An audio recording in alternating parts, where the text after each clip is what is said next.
Assalamualaikum warahmatullahi wabarakatuh. Selamat sore Bapak Edi Pranyoto. Perkenalkan, saya binti Komaria dengan NIK 2902689616.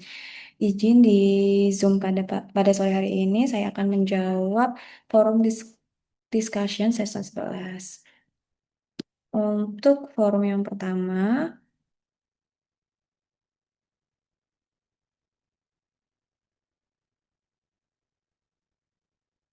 untuk soal forum yang pertama, ini kita membahas seputar sampling.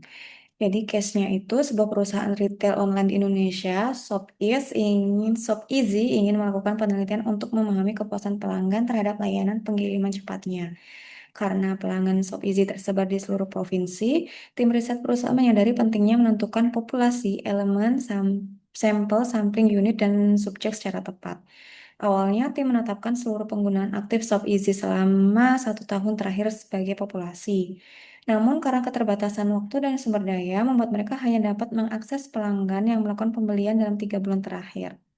Data pelanggan diambil dari sistem CRM, di mana setiap akun pelanggan berpotensi mewakili satu individu. Namun, beberapa pelanggan memiliki lebih dari satu akun. Nah, dalam proses sampling tersebut, Departemen Riset memutuskan menggunakan daftar akun sebagai sampling unit. Dari daftar tersebut, 5.000 akun dipilih secara acak menggunakan systematic sampling. Namun hanya 3.800 pelanggan yang benar-benar mengisi kuesioner kepuasan, sehingga mereka menjadi subjek aktual dalam penelitian. Masalah muncul ketika hasil riset menunjukkan kepuasan yang sangat tinggi, yaitu rata-rata 4,7 dari 5. Namun setelah dianalisis lebih lanjut, diketahui bahwa sebagian besar responden berasal dari kota besar seperti Jakarta dan Surabaya, sementara pelanggan dari wilayah rural sangat sedikit terwakili. Nah, dari case yang sudah saya bacakan, untuk pertanyaan yang pertama, analisis kesalahan konseptual yang mungkin terjadi dalam definisi populasi dan sampling unit pada studi SOP-EASY. Menurut pendapat saya, terdapat beberapa kesalahan dalam analisis populasi dan sampling yang dilakukan oleh tim riset.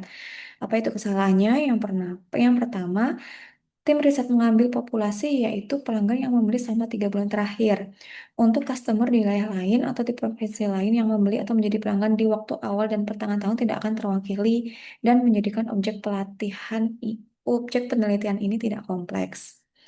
Kesalahan yang kedua, terdapat kesalahan sampling unit, yaitu menggunakan daftar akun. Padahal peneliti sudah menyadari bahwa ada satu orang yang memiliki 2 akun.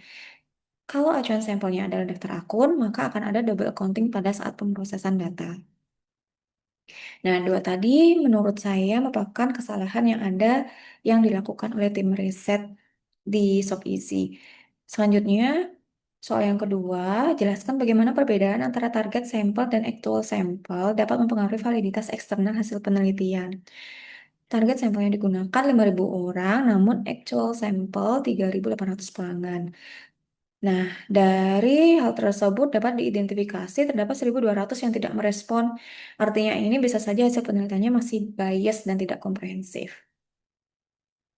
Selanjutnya pertanyaan yang ketiga, rancanglah perbaikan prosedur sampling agar hasil riset lebih representatif terhadap populasi pelanggan Shop Easy di seluruh Indonesia.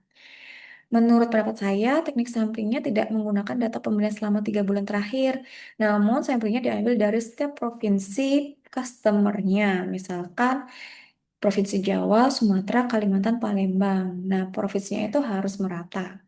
Yang pasti, all provinsi yang menjadi customer-nya wajib dijadikan sampling.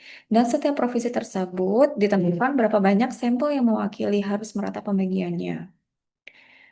Untuk soal yang keempat, bagaimana ketidaksesuaian antara elemen, unit sampling, dan subjek aktual dalam proses pengambilan sampel dapat mempengaruhi validitas eksternal dan keandalan generalisasi hasil penelitian kuantitatif.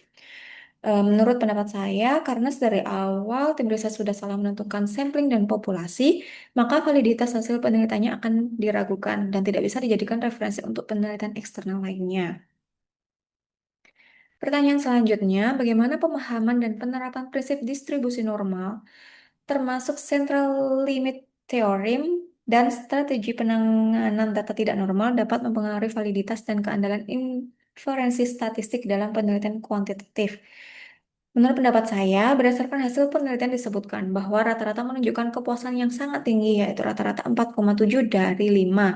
Hal ini bisa diindikasi bahwa kemungkinan data yang diteliti ada kesalahan. Apalagi sudah disebutkan bahwa sebagian yang mengisi adalah customer di kota besar, sementara pelanggan rural tidak terwakili. Pertanyaan terakhir, bagaimana setiap tahap dalam proses sampling dari definisi populasi hingga dokumentasi berkontribusi terhadap validitas eksternal dan replikasi penelitian, serta apa konsekuensinya jika salah satu tahap tersebut diabaikan atau dilakukan secara tidak sistematis? Eh, Dalam menentukan proses sampling, populasi hingga dokumentasi, menurut saya itu perlu dilakukan secara sistematis dan tidak boleh ada yang diabaikan.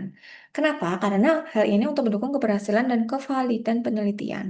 Apabila proses tersebut diabaikan, maka hasil penelitian mungkin terlihat meyakinkan atau bagus, seperti yang terjadi pada kasus Sob Easy. Namun, secara realnya itu masih bias karena hanya menggambarkan sebagian kecil realitas dan kurang komprehensif, seperti yang telah saya sebutkan tadi.